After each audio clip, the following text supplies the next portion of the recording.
Okay, so you're going to open your photo, and the first thing you're going to do is go to your layers, grab your background copy, and just simply drag it down to this little page right here to make a copy. There we go. So we're going to make a copy so we can see what our original looked like, where we started from. And also, if you make any mistakes, you still have your original file. Then we're going to do the levels. Command L.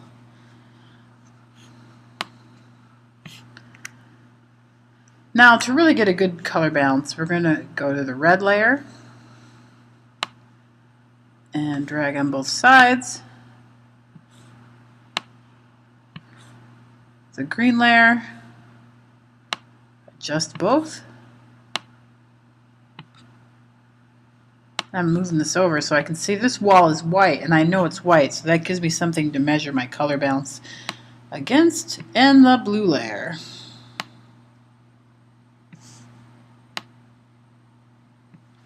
I'll hit OK, and I'll just show you the before and the after. And notice in her shirt and the white wall, I didn't get any color shifts. So next we're going to cover up blemishes. So we are going to first use the spot healing brush.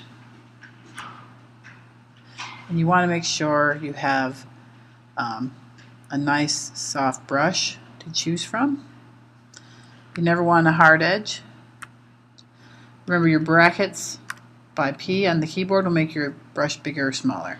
So with this, I just click on a blemish, and what it does is it looks at the surrounding area and kind of blends it all together.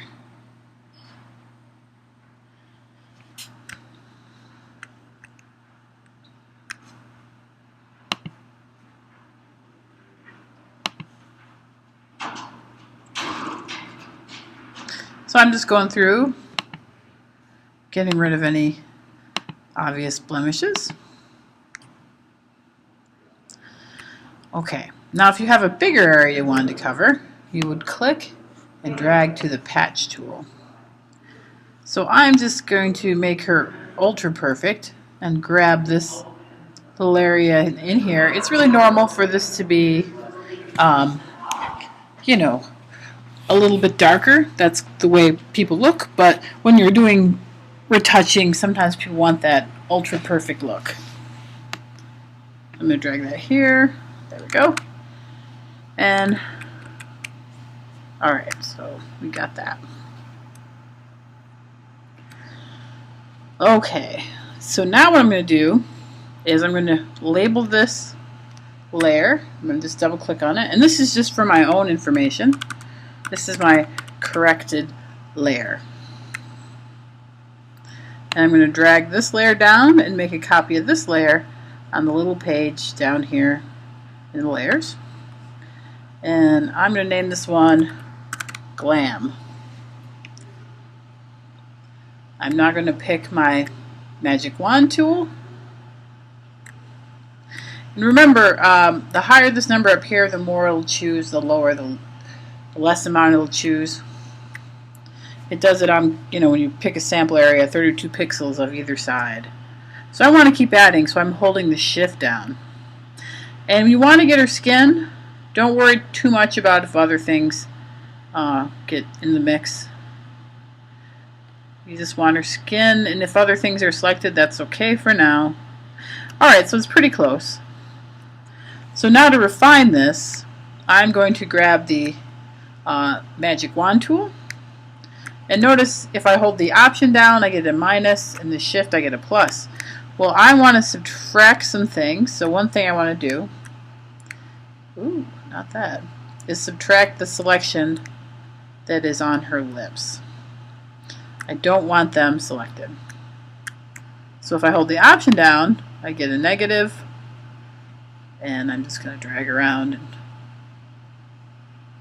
make sure her lips are not selected.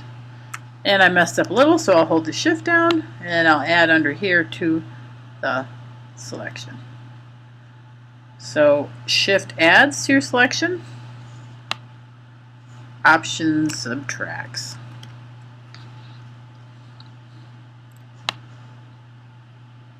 And I don't want her eyes selected, so I don't want her lips and eyes selected. Everything else, kind of not that important. Now, any photographic edge has to be a soft edge.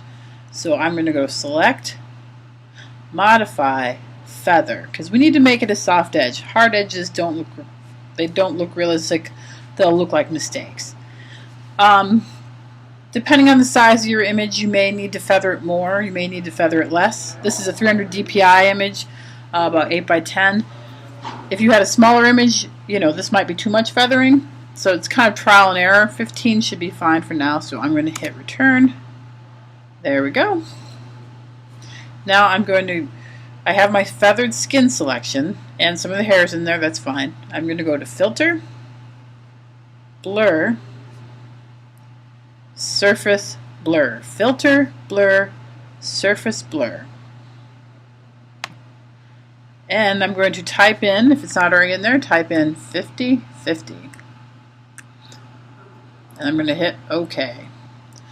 Alright. I'm going to deselect it, Command D. Alright, so that's pretty crazy. That doesn't look realistic. But that's alright, that's just the basis for what we're working on. So I'm going to click on the word normal here in our layers.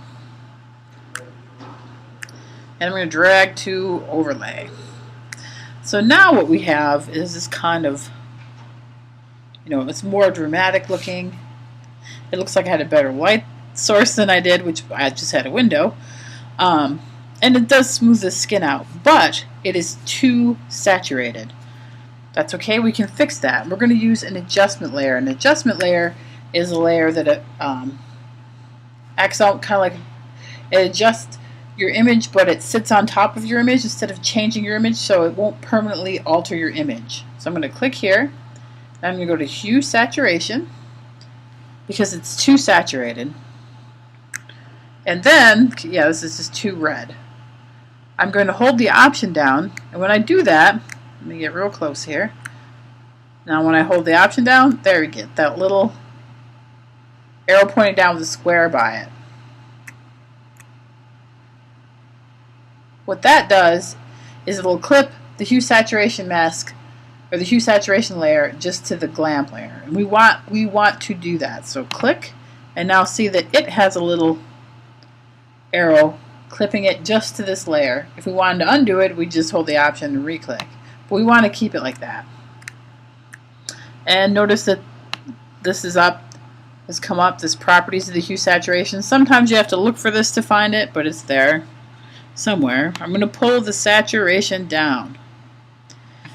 So now it still looks nice and dramatic. She's not so orange anymore as opposed to before. I'll turn it, that's just too orange. Alright. Now let's say, I kind of like the dramatic colors in her lips. It automatically made a layer mask. And notice that this is white. White shows everything through it. White is your equivalent of transparent. If I want to mask something and not have the adjustment layer affect it, I will choose black. I'll choose a black brush. Again, make sure you have a soft edge. You have to see the fuzzy looking brush up here. And I'm going to go down, make my brush smaller. I have this adjustment layer selected. There we go. And I'm just bringing that color back into her lips. I'm going to bring it into her eyes. Also, you notice, let me go back here, how much darker it made her hair, how much darker it made her eyes. There's a couple things you could do. You could add an adjustment layer here and actually just not apply the filter to it, but I'm just going to click on this layer because I like this effect. I'm going to click on the glam layer, and I'm going to grab the dodge tool from my toolbar. I notice I have the option of shadows, midtones, highlights. That's important. So first I'm going to do shadows. I'm going to zoom in on her eyes. I'm going to dodge the shadows. So already I'm bringing in a lot of the color to her eyes. And now I'm going to go to midtones. Make my brush nice and small and just kind of drag it around. There we go. So now I have the increased saturation in her eyes and mouth, which is nice, but you don't want someone having crazy orange skin. Her hair,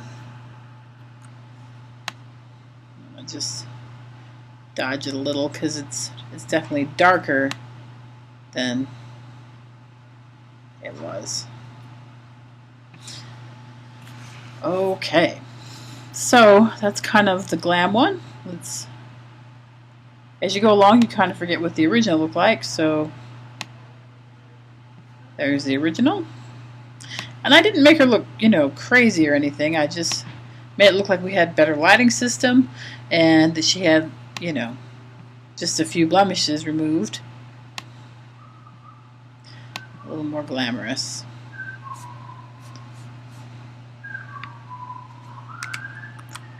And that's that.